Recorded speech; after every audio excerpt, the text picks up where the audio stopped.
నమస్కారం అండి. SB news 9550కి స్వాగతం సుస్వాగతం.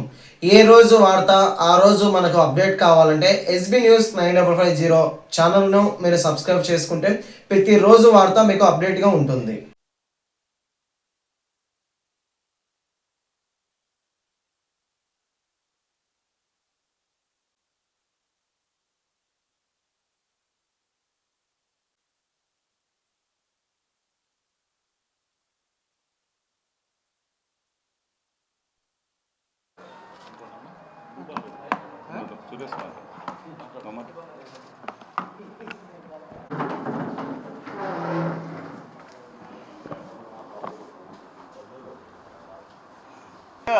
పదహారు వేల చిల్లర ఉపాధ్యాయ పోస్టులు ఫిలప్ చేసినామని కూటమి ప్రభుత్వం చెప్తున్నది.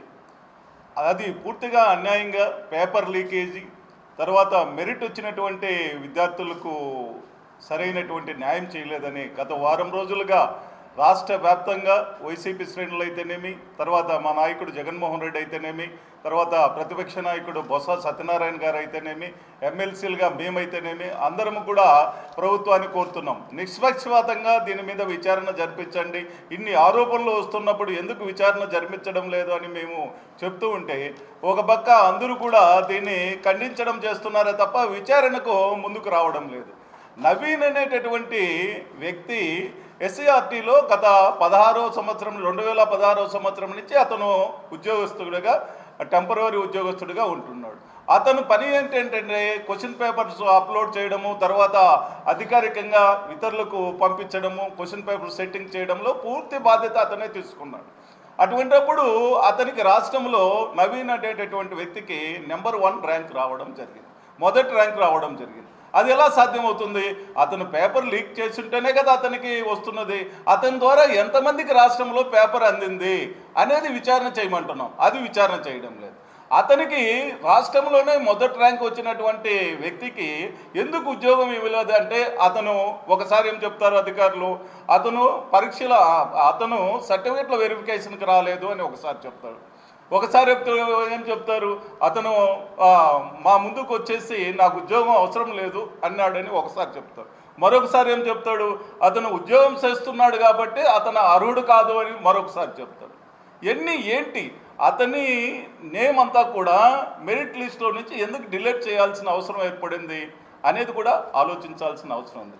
మొత్తం మీద ఈ నవీన్ అనేటటువంటి వ్యక్తికి ఉద్యోగం ఇవ్వకుండా మీరు ఎందుకు పక్కన పెట్టినారంటే, అతని ద్వారా అన్ని విషయాలు బయటకు వస్తాయేమో అనేటటువంటి భయంతో పక్కన పెట్టడం జరిగింది. ఈ విధంగా 1 కాదు 2 కాదు అనేక మందికి ఉద్యోగాలు రాక చాలా అన్యాయం జరిగిందంటూ ఈరోజు వాపోతున్నారు. మీరు అంటున్నారు ఎవరు కూడా డిఎస్సి కంప్లైంట్ చేయలేదు, డిఎస్సి రాలేదు, నాకు అన్యాయం జరిగింది అని కంప్లైంట్ చేయలేదు. రాష్ట్ర వ్యాప్తంగా అట్లా కంప్లైంట్ చేస్తుంటే మేము పరిశీలించే వాళ్ళమే అంటున్నారు. మీరు ఇప్పుడు అధికారులు చెప్పినటువంటి లెక్కాచారం ప్రకారమే దాదాపు 33,300 చిల్లర కంప్లైంట్స్ వచ్చినాయి గ్రీవెన్స్లో అని అధికారులు చెప్పిన లెక్కలే తెలుస్తున్నాయి. మరి వాళ్ళ గ్రీవెన్స్ అంతా కూడా మనం పరిశీలించాల్సిన అవసరం ఉంది కదా, తప్పనిసరిగా పరిశీలించాల్సిన అవసరం ఉంది. కాబట్టి ఈ విధంగా ఒక పక్క ఇవి జరుగుతుంటే, ఒక పక్క దొంగను ఇంకొకరు దొంగ అన్నట్టు వాళ్ళు తప్పు చేసి వైసీపీ వాళ్ళ మీద నెట్టడం జరుగుతున్నది. మీరే తప్పు చేశారు, మీ హయాంలో అన్ని పోస్టులన్నీ అమ్ముకున్నారు, తర్వాత జగన్మోహన్ రెడ్డి మామ అమ్ముకున్నాడు, తర్వాత ఇంకొకరు అమ్ముకున్నారని వాళ్ళ పేర్లు చెప్తూ ఈ విధంగా దుష్ప్రచారం చేస్తున్నారు. 1,73,000 సచివాలయ ఉద్యోగస్తులన్నీ సెక్రటరీ పోస్ట్ నిష్పక్షపాతంగా ఎవరు కూడా ఎంక్వైరీ చేసినా కూడా తేలుతుంది.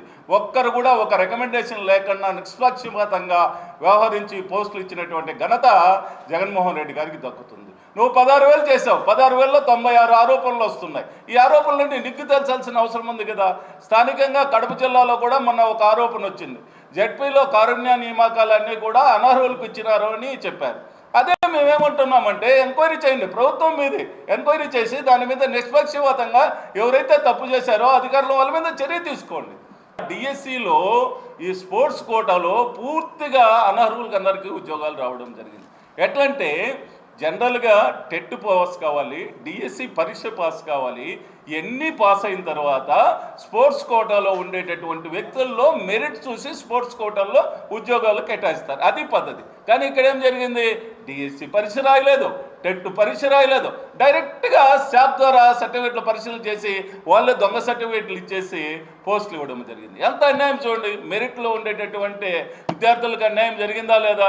కాబట్టి గత ప్రభుత్వం పోల్చుకోండి, ఇప్పుడు ఉండేటటువంటి ప్రభుత్వం పోల్చుకోండి. అప్పుడు కొన్ని లక్షల ఉద్యోగాలన్నీ కూడా, మొన్న కూడా డిఎస్సి 98 వాళ్ళకు కూడా 4,000 మందికి ఉద్యోగాలు ఇచ్చాం గత ప్రభుత్వంలో. ఎక్కడైనా ఒక చిన్న మచ్చ లేకుండా న్యాయబద్ధంగా 4,000 పోస్టులు కూడా ఇవ్వడం జరిగింది. ఎక్కడ కూడా మచ్చ అనేది లేదు. ఎవరు కూడా ఎమ్మెల్యే రికమెండేషన్ లేదు, మినిస్టర్ల రికమెండేషన్ లేదు. గత ప్రభుత్వంలో జగన్మోహన్ రెడ్డి నిష్పక్షపాతంగా నిరుద్యోగులకు న్యాయం జరగాలి అనేటటువంటి ఒక సదుద్దేశంతో మేము ఎవరు చెప్పినా కూడా, ఎమ్మెల్సీలు చెప్పినా, ఎమ్మెల్యేలు చెప్పినా, మంత్రులు చెప్పినా కూడా వినేటటువంటి పరిస్థితి లేకుండా ఉన్నది. కానీ ఈరోజు చూడండి, ఎక్కడ చూసినా అవినీతి జరిగిందని టెలిఫోన్ సంభాషణలు కూడా, నిన్న చంద్రశేఖర్ రెడ్డి నెల్లూరులో టెలిఫోన్ సంభాషణలు కూడా మా ఎమ్మెల్సీ గారు బయట పెట్టారు. ఈ విధంగా ఒక్కొక్కరు ఒక్కొక్క లీలను బయట పెడుతున్నారు. ఈ లీలలు అన్నిటికి కూడా ఎవరు కారణం అనేది మీరు నిగ్గు తేల్చాల్సిన అవసరం ఉందా లేదా? నిగ్గు తేల్చాలి. ఏదో కేవలం అధికారులతో ఒక ప్రెస్ మీట్ పెట్టించేసి ఇంకా అయిపోయింది, మేము ఏమాత్రం మేము ఎవరికి కూడా అన్యాయం చేయలేదు, అన్ని నిష్పక్షపాతంగా చేసినామంటే ఎట్లా అవుతుంది? కాబట్టి ఇప్పటికైనా గవర్నమెంట్ మేల్కోవాలి. అధికారులు కాదు, విద్యాశాఖ మంత్రి దీనికి వివరణ ఇచ్చి నిష్పక్షపాతంగా ముందుకు తీసుకుపోవాల్సిన అవసరం ఉంది. ఈ విధ ప్రభుత్వంలో 11 డిఏలు ఇవ్వడం జరిగింది, ఐఆర్ 27% ఐఆర్ ఇవ్వడం జరిగింది. ఈ విధంగా మొత్తం మీద జగన్మోహన్ రెడ్డి గారి ప్రభుత్వము ఉద్యోగస్తుల పట్ల చాలా సానుభూతిగా అన్ని కూడా ఇవ్వడం జరిగింది. ఈరోజు 2 సంవత్సరాలు అయిపోయినా కూడా ఉద్యోగస్తులకు బకాయిలు రాక పాపం వాళ్ళు దాచిపెట్టుకున్నటువంటి సొమ్ము వాళ్ళు ఇవ్వకపోతే వాళ్ళు ఎంత బాధపడుతున్నారో అర్థం చేసుకోవాల్సినటువంటి పరిస్థితి మనకందరికీ ఉంటుంది. కాబట్టి ఉద్యోగస్తులకు ఇవ్వాల్సినటువంటి అన్ని బకాయిలు కూడా వెంటనే రిలీజ్ చేయాలని ప్రభుత్వాన్ని మేము డిమాండ్ చేస్తున్నాము. ఇంకా జరగబోయేటటువంటి డిఎస్సి కావచ్చు, ఇంకొక విధానం కావచ్చు, ఇవన్నీ కూడా గ్రూప్ 1 పోస్టులు కావచ్చు, నిష్పక్షపాతంగా జరపాలి. ఒకే రోజు పరీక్ష కండక్ట్ చేయాలి. 1 నెల రోజులు పరీక్ష కండక్ట్ చేశారు. డిఎస్సి పరీక్ష 1 నెల రోజులు ఆన్లైన్ పద్ధతిలో కొత్త విధానం అంటూ కండక్ట్ చేశారు. ఒక పరీక్షా కేంద్రంలో ఏం జరిగింది? 11 మంది కాపీ కొట్టినారు అనేటటువంటి దాంతో వాళ్ళని సస్పెండ్ చేశారు. వీళ్ళంతా 11 మంది కాపీ కొట్టినారని. మళ్ళీ వాళ్ళు కోర్టుకు పోతే ఏమైంది? కాపీ కొట్టలేదు, వీళ్ళకు కూడా ఉద్యోగాలు ఇవ్వండి అని కోర్టు తీర్పు ఇచ్చింది. ఈ విధంగా 1 నెల రోజులు పరీక్షలు జరపడం వల్ల చాలా అవకతవకలు జరిగేదానికి అవకాశం కూడా ఉంది. కాబట్టి ఒకే రోజు ఆన్లైన్ సిస్టంలో పరీక్ష జరిపినట్లయితే ఏ విధమైనటువంటి ఆరోపణలు వచ్చేదానికి అవకాశం ఉండదు. కాబట్టి ఇప్పటికైనా ప్రభుత్వము ఈ తప్పిదాల మీద, అన్ని తప్పిదాల మీద, గవర్నమెంట్ చేస్తున్నటువంటి తప్పిదాల మీద మీ ప్రభుత్వమే ఉంది కాబట్టి మీరే ఎంక్వైరీ చేసి ఏమి జరగలేదండి నిగ్గు చేయాల్సింది సిట్టింగ్ జడ్జి పెట్టండి, లేకపోతే సిబిఐకి పోండి.